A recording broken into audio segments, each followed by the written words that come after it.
With a good gauge for where you guys are at? Yep, good gauge. I just saw that they're 4 and we're 5. I've been saying that we're 4 and they're 5 all week, so I just got enlightened. I'm dyslexic there. Doesn't matter, of course. What kind of battle do you anticipate Friday night? Well-coached team and team that's coming in for blood. Make no mistake. They were very fired up when we came to town last year, and now they're coming to our town, and I'm sure, without speaking for them too much, they're wanting to do some destruction, but we got to take care of what we take care of. We have the same big matches that they have. Coach, what did you learn from that duel last year in Columbus? We learned that you have to be ready to go in adverse situations, just like we've learned at other enemy arenas, and it's not a good lesson to learn that way. It'd be more to learn from maybe decades ago and then talk about it and prepare and go in there prepared. And they were ready. But, you know, after that, you talk about it, you learn from it, you go from there, and, you know, they won 7 matches, and, you know, we're supposed to be doing that philosophy-wise.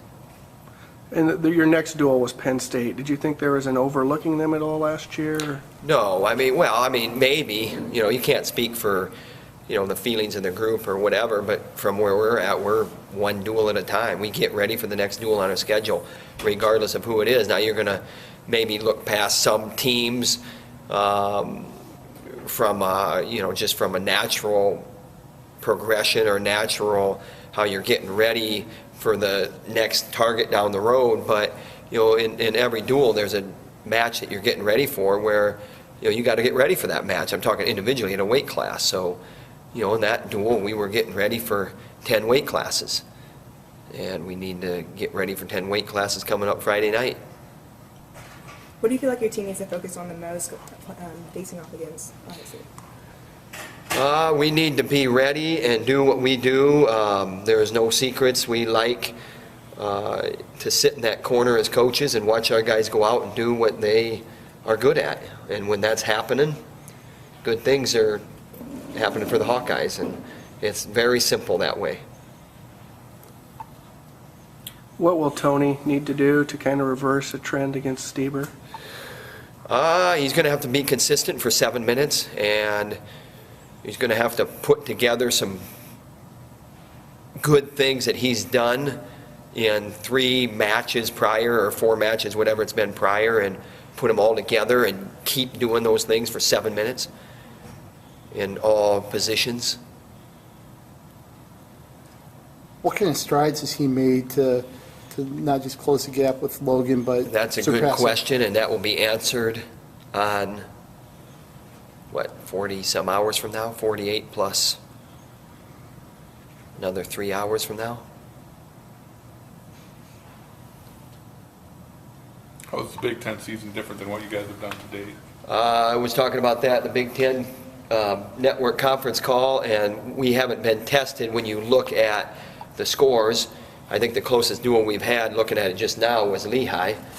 And, you know, you get ready for Iowa State. You know, that's a big team, big rivalry. But how good are they? I don't know. Looking back on it, not degrading them. You look at Lehigh, and you got ready for that dual meet. And, you know, we had a big statement win maybe with, you know, a couple weights there, and had an opportunity at another weight. And so there's been some good wrestling to make it lopsided.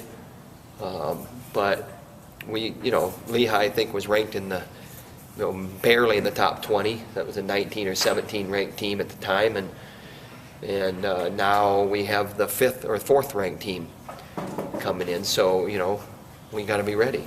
Is it hard to push for those bonus points, or are they more important than ever now? They're more important than ever, always, and that's something that we talk about every day, philosophy-wise, if not verbally, verbalizing it every day. You mentioned you guys come in ranked 5th, they're 4th. Do you play the underdog role at all, or is it something you don't care about? No. no, and I'm not saying no, like shame on you for asking the question. I'm saying no, we don't play the underdog role. I mean, 4, 5, whatever. It could be 4 against 10. You still got 10 weight classes against a team that, you know, they got some high-ranked individuals that are coming for a little piece of what we have here, and we have to do our job.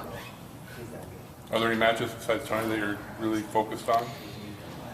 All of them. I mean, that goes without saying. It's funny because, you know, Lehigh, we're in the same mindset.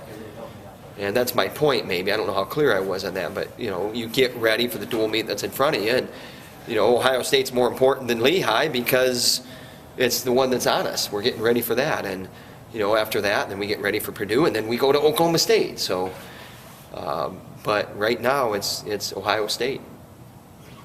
Does it get more fun though for you as a coach or as for the wrestlers when you get in Oklahoma, you know, in Ohio State and then Purdue and then Oklahoma State? You find out more about your team, no question about it. And I don't know if we really wrestle dual meets to find out about your team.